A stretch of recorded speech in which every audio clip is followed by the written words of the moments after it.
pour se venger de son petit ami infidèle. Cette adolescente de 18 ans s'est fait refaire le visage, mais elle n'imaginait pas que le médecin la transformerait en l'image de sa maîtresse. Le jour de l'ablation, des points de suture approchaient rapidement. Elle fut choquée par son nouveau visage, si étrangement beau. Elle n'aurait jamais rêvé de devenir aussi magnifique. Elle remerciait le médecin pour lui avoir donné une seconde chance à la vie, pendant qu'elle célébrait sa nouvelle apparence. Le médecin la conduisit soudainement devant une dame élégante. Elle fut choquée de voir que cette femme élégante devant elle lui ressemblait comme deux gouttes d'eau. La laide femme n'arrive pas à croire ses yeux. Elle demande au médecin ce qui se passe. À sa grande surprise, il lui révèle un audacieux plan. Cette dame s'appelle en réalité Rose. Elle prétend avoir orchestré cette opération. Elle était autrefois une femme de la haute société. Maintenant, elle demande à la femme laide de prendre sa place dans sa maison pour s'occuper de ses enfants et de son mari. Ainsi, elle retrouvera sa liberté. Elle pourra partir joyeusement avec le médecin et ce petit chien. Maintenant, la femme laide ressemble totalement à une imposture. C'est tout simplement fou. La femme laide ne peut pas accepter d'être trompée et encore moins de prendre ce travail absurde. La dame riche promet de lui donner 1 million en récompense. Tu pourrais profiter d'une vie luxueuse dans une somptueuse demeure, même si la rémunération est généreuse. La femme laide refuse catégoriquement et s'enfuit en larmes.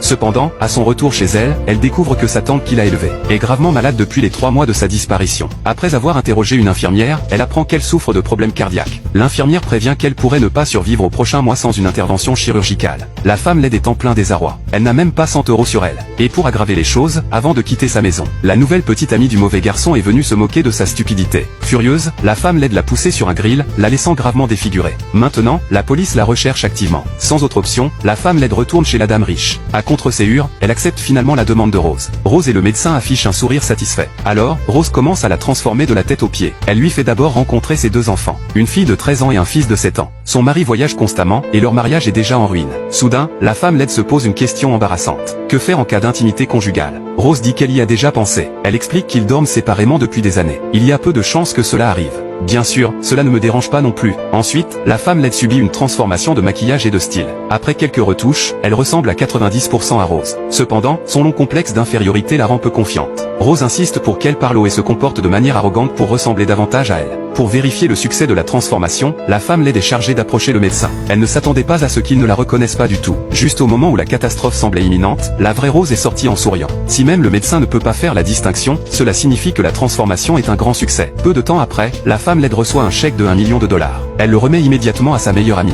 pour qu'elle puisse aider sa tante à subir l'opération. Pendant ce temps, la femme laide est conduite à la somptueuse demeure comme prévu. En regardant la magnifique maison devant elle, elle est éblouie. Même si je travaille dur toute ma vie, je ne pourrai jamais m'offrir une telle demeure. Il y a même un lit moelleux dans la chambre et une boîte pleine de sacs de luxe. Elle ne peut s'empêcher de soupirer, se demandant pourquoi Rose ne sait pas apprécier une vie aussi merveilleuse. Pourquoi ne pas chérir une telle vie? Sa première rencontre n'est pas avec son mari, mais avec une belle-sœur acerbe et autoritaire. Dès sa première phrase de salutation, la femme laide est démasquée par sa belle-sœur, qui remarque que sa voix est inhabituelle. Elle se dépêche de se justifier en prétendant avoir attrapé un rhume. La belle-sœur se plaint du fait qu'elle soit partie en vacances pendant 3 mois et qu'on lui demande maintenant de s'occuper des 2 enfants. Elle ironise, tu mènes vraiment une belle vie.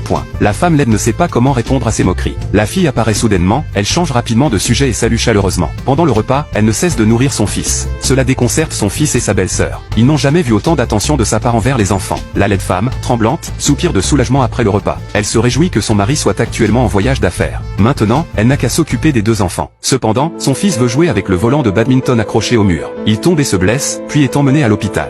Heureusement, l'enfant n'a rien de grave. Mais ce qu'elle n'avait pas prévu, c'est que le petit garçon, lorsqu'il se réveille, implore immédiatement sa mère de ne pas le frapper. Sa première phrase est une supplique à sa mère pour qu'elle ne le punisse pas. Soudain, elle prend conscience que Rose avait dû être très dure avec les enfants par le passé. C'est la raison pour laquelle son fils a eu cet accident. Son premier réflexe n'est pas de penser à elle-même, mais de faire humblement appel à sa mère. Cela l'a fait instantanément éprouver de la compassion pour son enfant. Le lendemain, quand elle rentre à la maison avec le petit garçon, elle est soudainement surprise de voir son mari rentrer. À sa première vue, elle reste stupéfaite. Cependant, son mari l'accueille immédiatement par des reproches virulents. Je t'ai demandé de prendre soin des enfants, et voilà que mon fils est blessé à cause de toi. La femme laide, accablée, ne sait pas comment répondre. Elle explique que l'accident est survenu soudainement. Heureusement, à ce moment-là, son mari ne pense qu'à s'occuper de la blessure de leur fils. Après cela, la femme laide craint davantage d'être découverte. Dans la nuit, elle envisage de contacter Rose en secret pour lui annoncer sa démission. Cependant, son mari la surprend en flagrant délit.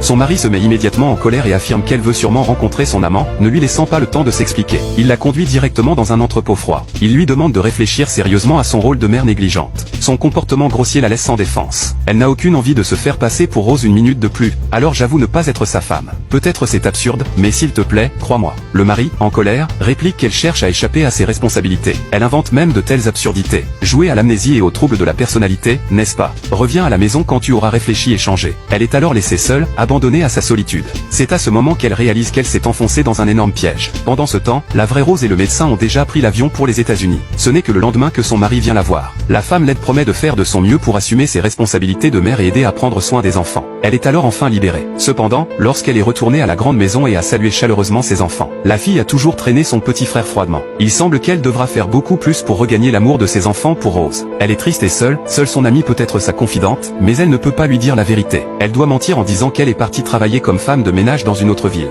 Elle demande à son amie de prendre soin de sa tante. Après avoir raccroché, elle descend à l'étage. Soudain, son mari l'appelle en urgence à l'intérieur car des invités sont arrivés à la maison. Mais elle n'aurait jamais imaginé que les invités seraient une équipe de policiers. Elle recule instantanément, prise de peur. Des gestes inattendus attirèrent tous les regards. Heureusement, le mari intervint pour parler aux policiers à ce moment-là. Un policier sortit un portrait et lui demanda si elle avait vu cette femme. Face à son propre portrait, elle fut instantanément submergée par la nervosité. Une femme riche a dépensé 1 million pour acheter une femme qui lui ressemblait comme 2 gouttes d'eau. La riche dame voulait partir à l'étranger avec son petit chien de compagnie. Pour cela, elle avait besoin que cette femme pauvre se fasse passer pour elle. Elle devrait rentrer dans sa luxueuse demeure pour s'occuper de son mari et de ses enfants. Afin de la rendre encore plus semblable à elle, elle subit une transformation extrême. Elle transforma son visage rustique en une apparence séduisante grâce au maquillage. Elle veillait à boire de manière élégante. Elle devait également parler avec suffisamment d'arrogance. Et elle devait ensuite connaître chaque membre de la famille par cœur. Après une formation intensive, la femme originaire d'une famille pauvre ressemblait désormais beaucoup à la femme riche. Elle fut ensuite conduite dans la luxueuse résidence. Cependant, seulement 3 jours après son arrivée en tant que doublure, la police débarqua soudainement. La femme recherchée par la police était en réalité son ancienne apparence avant la chirurgie esthétique.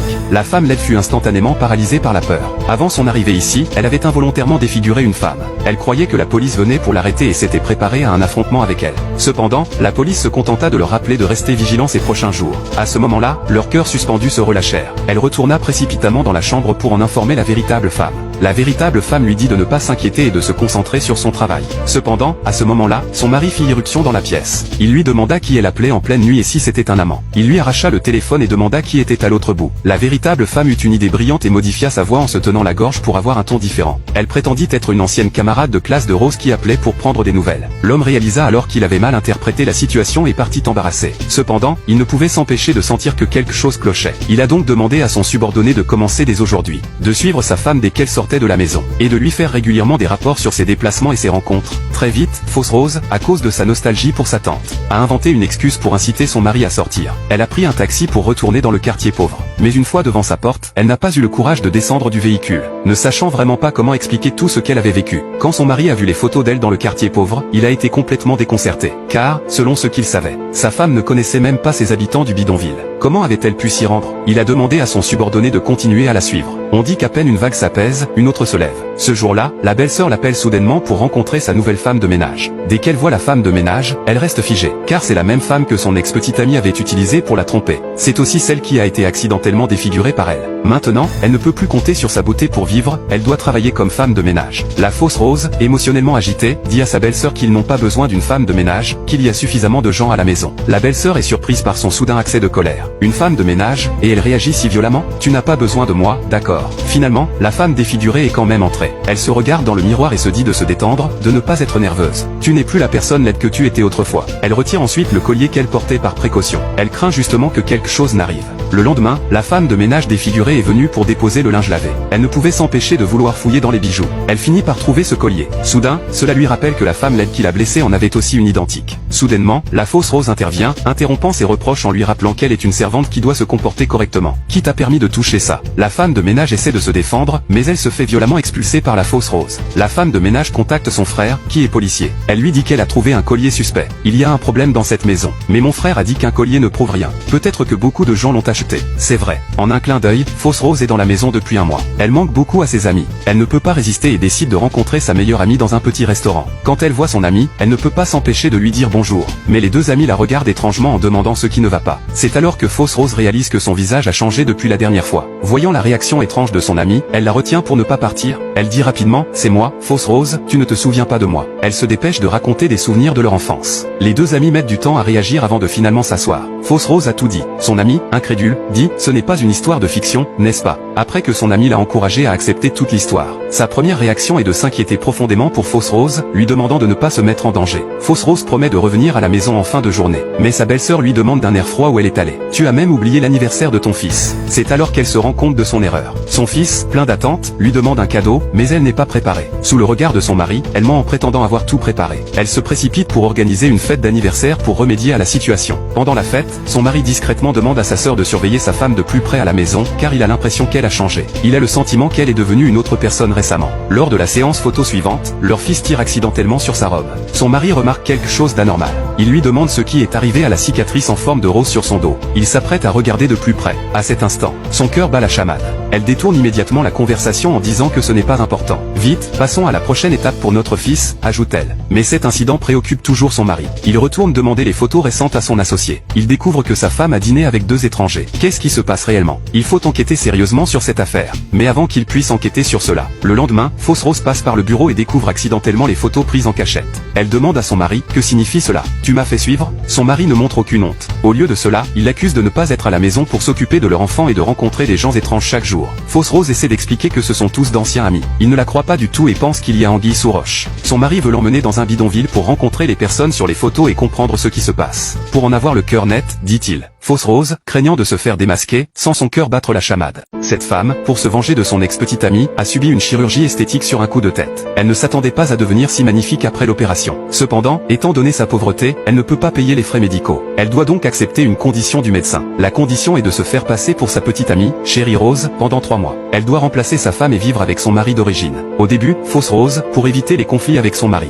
elle se concentre entièrement sur le bien-être des 2 enfants. Elle raconte des histoires et les aide à s'endormir chaque jour. Ces actes, une vraie Rose froide et insensible ne les ferait jamais. Son mari commençait à être agréablement surpris par son changement, même s'ils avaient dormi séparément pendant des années. À ce moment-là, l'homme avait soudain l'idée de raviver leur ancienne passion. Invitation nocturne à une promenade avec sa fausse épouse. Sans savoir pourquoi, elle a accepté malgré son hésitation. Son mari a commencé à évoquer leur passé. C'est alors qu'elle a découvert que c'était l'endroit où il l'avait demandé en mariage. Mais la femme demandée en mariage n'était pas elle-même. Pourtant, elle se sentait bien et dansait avec lui. Rapidement, il a commencé à demander davantage. Elle a essayé de se libérer, mais n'avait aucune force. Elle a finalement décidé de laisser faire jusqu'au lendemain matin. Le lendemain matin, elle était confuse. Elle a remarqué une tache de sang sur les draps. Oh non, elle ne pouvait pas laisser les autres le découvrir. Avant que son mari ne se réveille, elle a rapidement caché les draps dans la buanderie. Elle a ensuite utilisé d'autres vêtements pour couvrir les draps. À ce moment-là, elle se sentait déjà comme une vraie femme au foyer. Elle est allée en cuisine pour préparer le petit déjeuner à son mari. L'odeur alléchante a attiré son mari. En voyant sa femme, il a pensé à la nuit précédente et s'est senti gêné. Il s'est excusé en disant qu'il avait été trop loin la veille. Il a brisé les règles de leur vie de luxe à la villa. La fausse épouse, également gênée, lui a rapidement dit que ce n'était pas grave.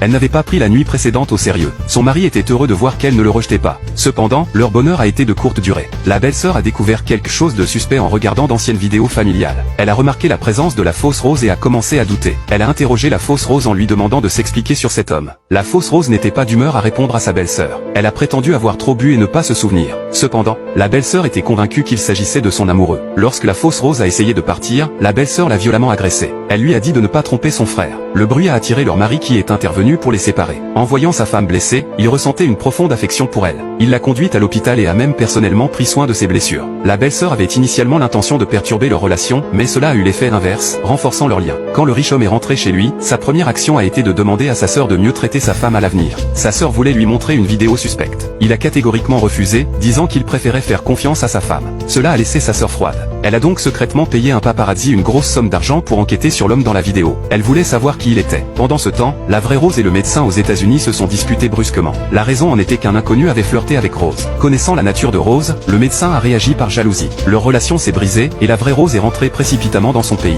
Pendant ce temps, la fausse Rose, qui ignorait tout, s'était pratiquement intégrée complètement à cette famille. Elle est sortie faire du shopping avec les enfants et les maris. Mais en un instant, pendant un appel téléphonique, le riche homme a soudainement vu une femme ressemblant à sa femme monter dans l'ascenseur. Poussé par la curiosité, il l'a suivie en appelant le nom de sa femme. Cependant, sa femme ne s'est jamais retournée et en un instant, il l'a perdue de vue. Soudain, il a été arrêté par la fausse Rose qui était derrière lui. Il était soudainement désemparé, se demandant s'il avait mal vu. Ensuite, elle l'a emmené avec sa femme pour un déjeuner romantique au bord de la mer. Elle a remercié sa femme pour toutes ces années de dévouement. Elle a promis de prendre encore mieux soin d'elle à l'avenir. Ensemble, ils construiraient un foyer chaleureux. Ils étaient plongés dans la joie, ignorant complètement que la véritable Rose était tout près. Elle les observait en silence. À cet instant, voyant à quel point son mari était attentionné, elle a élaboré un plan audacieux pour retourner à la villa. Un mari et une femme dans le même lit pendant 15 ans. Ne réalisant pas que la femme à ses côtés n'est pas la vraie, mais un remplaçant. Le remplaçant devait seulement vivre dans la villa pour 3 mois. Elle n'avait pas prévu de faire partie intégrante de cette famille. Alors qu'elle était au lavabo pendant un déjeuner romantique avec son mari, la vraie dame apparaît soudainement. Lucie, stupéfaite, se demandait pourquoi elle était revenue à l'avance.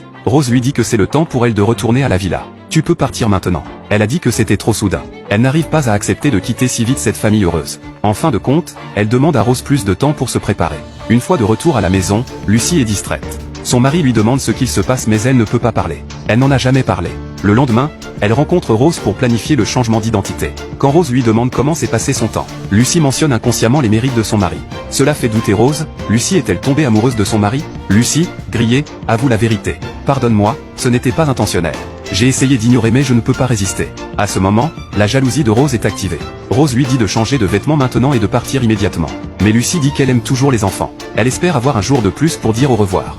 Pour lui faire abdiquer, Rose a accepté. Étonnamment, la petite sœur est également dans ce restaurant avec ses amis. Elle a vu Lucie sortir de la salle privée. Elle est immédiatement allée lui demander pourquoi elle était là et avait une salle privée. Elle lui a demandé si elle était là pour rencontrer un amoureux. Lisa, qui voulait attraper l'infidélité, a entrouvert le rideau. Il n'y avait personne à l'intérieur, à la surprise de Lucie. Sans preuve, Lisa a dû abandonner pour le moment. La vraie Rose, cachée derrière le canapé, a poussé un soupir de soulagement. Lucie rentrée a accepté avec un dernier espoir.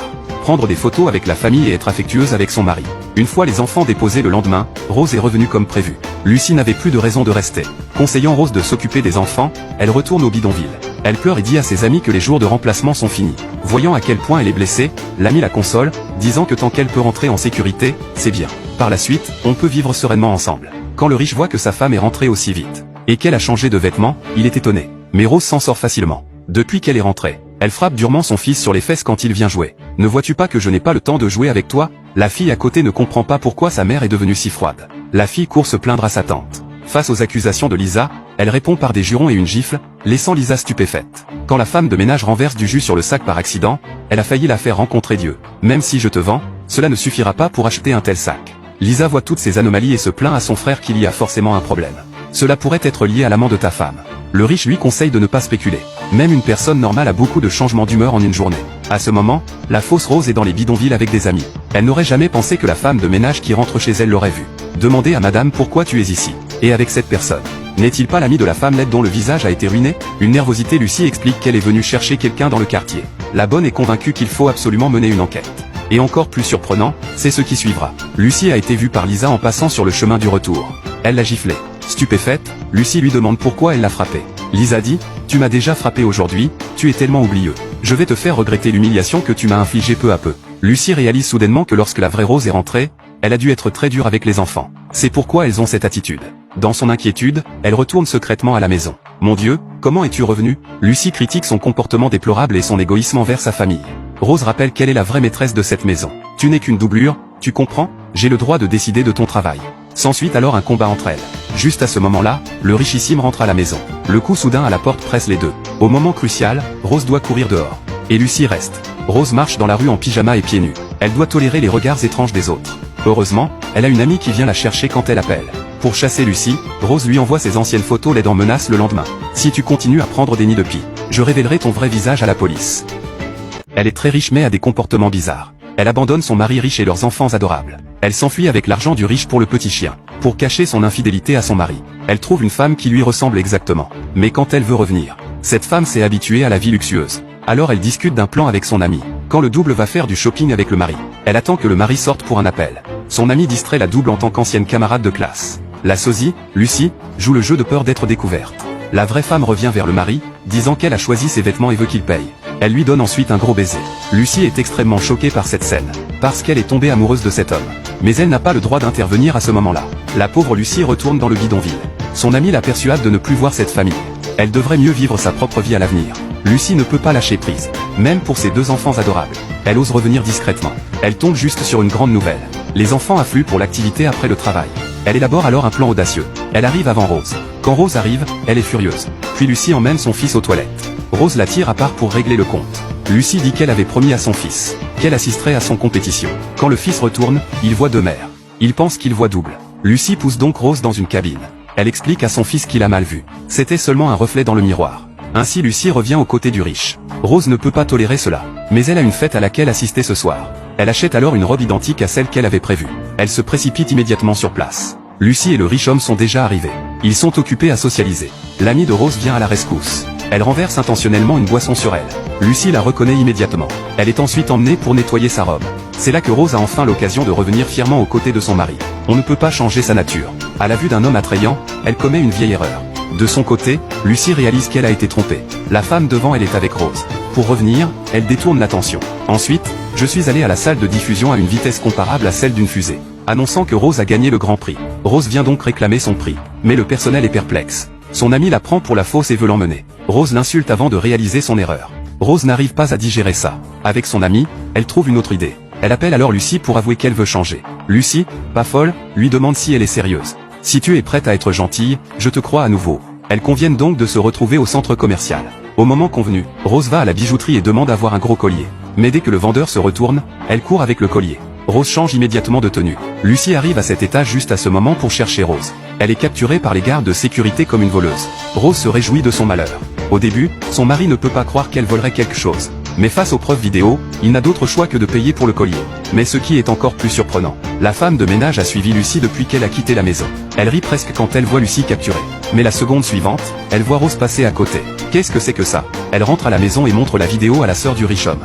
Mais on lui dit qu'elle a halluciné. Car personne ne pourrait penser qu'il y aurait deux personnes qui se ressemblent autant en dehors des jumeaux. Rose ne s'attendait pas à ça. Elle voulait faire accuser Lucie pour rompre avec le riche. Mais au contraire, il l'a ramenée à la maison. Heureusement, elle a encore une chance. La famille s'en va en vacances. Elle décide donc de les suivre. Elle espionne Lucie et son choix de vêtements. Et elle achète le même. Après des heures d'espionnage, Lucie est enfin seule. Rose propose alors une négociation. Lucie, pour éviter de se faire démasquer, la suit. Mais par prudence, Lucie change de tenue. Elles arrivent en mer en bateau. La confrontation commence presque immédiatement. Mais cette fois, Lucie n'est pas disposée à céder. Elle jette simplement la rame. Parce qu'elle sait que Rose ne sait pas nager, mais elle sait. Je suis aveugle à te faire confiance une autre fois. Je vais d'abord nager jusqu'à la rive, tu peux rester ici. Rose est tellement en colère qu'elle crache du sang. Que faire maintenant? La pauvre fille se réveille pour découvrir qu'elle est devenue l'épouse du riche. Elle a également acquis une beauté incroyable. Plus tard, elle se fait passer pour la vraie dame et vit dans le manoir. Quand la vraie dame découvre et demande à partir, elle refuse. Elle a usé d'une ruse pour attirer la vraie dame au milieu de la mer, sachant qu'elle ne sait pas nager. Au moment où Rose pense qu'elle va mourir. Heureusement, son amie arrive dans un tracteur. Dès qu'elle revient sur terre, elle voit la pauvre fille montrer son affection avec son mari. Rose jure d'expulser Lucie par tous les moyens possibles. Pendant que Lucie endort leur fils, elle se rapproche de son mari et lui parle d'amour. Elle le fait boire jusqu'à l'ivresse. Et elle le guide jusqu'à sa chambre. Quand Lucie vient le chercher, elle est surprise par une mauvaise surprise. Rose se vante et cela déchire Lucie. C'est le prix à payer pour aimer la mauvaise personne. Elle ne dort pas de toute la nuit. Elle est distraite le lendemain quand il rentre à la maison. Son mari lui demande si elle est en colère pour la nuit précédente. Il s'endort après avoir trop bu. Lucie ne peut pas croire et demande si c'est vrai. Il s'excuse de ne pas avoir passé une belle nuit. En fait, rien ne s'est passé entre eux. Elle est ravie et rentre joyeusement à la maison avec lui. Mais Rose est aussi revenue et a appelé Lucie. Sans un mot, elle commence à se disputer avec elle. Le bruit attire la grande femme de ménage. Elle voit deux dames identiques et est totalement stupéfaite. Rose lui demande de l'aide, disant que l'autre est une imposteur. Mais la femme de ménage ne sait pas qui est la vraie et qui est l'imposteur. Elle tente de jeter un seau d'eau et finit par le jeter sur Rose. Ce qui permet à Lucie de s'échapper au manoir. Maintenant, Lucie doit tout avouer à la femme de ménage. La femme de ménage est déconcertée mais ne veut pas créer de scandale. Depuis l'arrivée de Lucie, l'atmosphère de la maison s'est nettement améliorée. La femme de ménage l'aime beaucoup et promet de garder le secret. D'un autre côté, Rose est furieuse. Elle retourne se venger sur son ami. Son ami utilise sa forte volonté de survivre pour lui donner une idée de diversion. L'ami se fait passer pour une infirmière d'hôpital et appelle Lucie. Elle dit que sa tante est hospitalisée et lui demande de venir rapidement. Lucie se précipite à l'hôpital pour demander l'emplacement de la chambre à une infirmière. Mais l'infirmière dit qu'il n'y a pas une telle personne. C'est alors qu'elle réalise qu'elle a été dupée. Elle appelle immédiatement la gouvernante. Elle lui demande de faire attention et de ne pas laisser Rose entrer. La gouvernante distrait la sécurité à l'intérieur de la maison. Mais le son de la sonnette d'entrée les alarme. Juste avant que la porte ne s'ouvre, Rose est soudainement emmenée dans la rue. Et l'homme qui l'a fait est son médecin. Rose crie qu'elle veut revenir mais George refuse. Il dit que si elle se fait prendre, il sera dans l'embarras. Rose n'a jamais été aussi humiliée. Mais elle ne se laissera pas faire. Réalise que le combat direct avec un homme ne servirait à rien, alors je vais faire le charme. Rose lui montre qu'elle aime toujours George. Veut juste se venger de Lucie. Le stupide George s'est soumis rapidement et a promis de l'aider. Elle a vite appris que c'était le jour du spectacle scolaire de sa fille. Rose arrive au théâtre et voit Lucie avec les cheveux courts. Elle trouve rapidement un salon de coiffure. Elle a supporté la douleur et a coupé ses longs cheveux. Puis elle revient avec confiance pour retrouver Lucie, qui savait que Lucie ne craignait pas du tout, mais retirait son casque. Mon Dieu, c'est une perruque. Il s'avère que Lucie l'avait prévu, alors elle a eu une idée en réserve. Lucie gloate à Rose. Rose aimerait beaucoup se disputer avec elle en public. L'enseignante arrive rapidement en coulisses. Elle remarque immédiatement les deux personnes perplexes. Lucie s'empresse d'expliquer qu'elle est Rose. Son jumelle est ici pour voir sa fille se produire. D'accord, l'enseignante accepte l'excuse. Elle pensait que la crise était terminée. Mais dès qu'elle sort, elle rencontre Lisa qui cherche Rose. L'enseignante dit qu'elle est en coulisses avec sa sœur jumelle. Non-sens, Rose est une fille unique. D'où vient cette sœur tout à coup? Elle se dirige donc vers les coulisses, sceptique. Et la scène devant elle la laisse sans voix. Le mari a déjà eu 2 enfants avec sa femme. Mais il ne semble pas réaliser que sa femme actuelle est faux. Ce n'est qu'une doublure qui ressemble à sa femme. Il l'emmène en vacances et profite de la vie. Cela rend la vraie madame très jalouse, puisque la doublure a volé sa famille. Pour chasser Lucie, elle doit utiliser sa propre méthode. Elle porte une perruque et se fait passer pour Lucie pour rencontrer la tante de cette dernière. Elle a indiqué que Georges est un nouvel ami et veut lui offrir un repas. Quand Lucie est venue chercher sa tante, les 2 amis ont été choqués. « N'êtes-vous pas partir avec la tante ?» En y réfléchissant, Lucie a réalisé que sa tante avait été emmenée par Rose. L'appel menaçant de Rose est rapidement arrivé. Elle supplie Rose de ne pas blesser sa tante. « Vous ne voulez pas simplement revenir à la villa ? J'accepte, tant que tu ne fais pas de mal à ma tante, je ferai ce que tu veux. » Rose était très satisfaite de sa réponse. Après s'être moquée d'elle, elle lui donne une adresse pour un rendez-vous.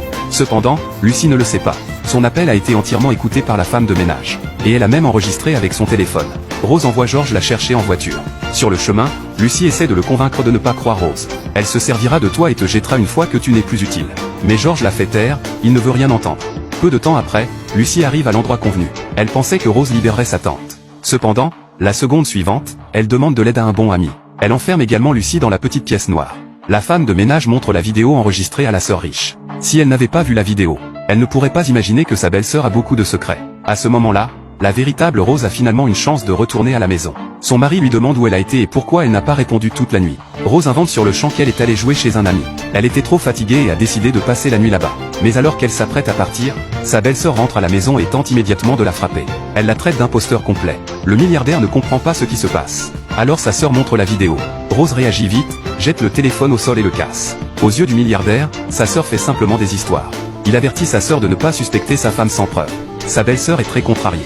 Elle compte bien révéler la vraie nature de ce femme cruelle à son frère. Elle s'associe donc avec la femme de ménage pour ce faire. Elles ont forcé Rose à se rendre à la clinique, pour que le dentiste puisse examiner ses dents. Le docteur a regardé attentivement. Il a examiné le dossier médical. Docteur a constaté que le nombre et l'emplacement des caries sont identiques, pas de problème. La femme de ménage a été choquée, ce n'est pas possible. La petite belle-sœur est également perplexe. Rose a montré un sourire satisfait et a moqué la petite belle-sœur. Elle se vantait d'arrêter de jouer avec elle à l'avenir, ne me dérange plus, parce que le doublure qu'elle cherche est toujours enfermé. Pour s'échapper, Lucie fait semblant que sa tante a une appendicite. Ensuite appelle le bon ami de Rose pour un examen. Le naïf bon ami arrive donc.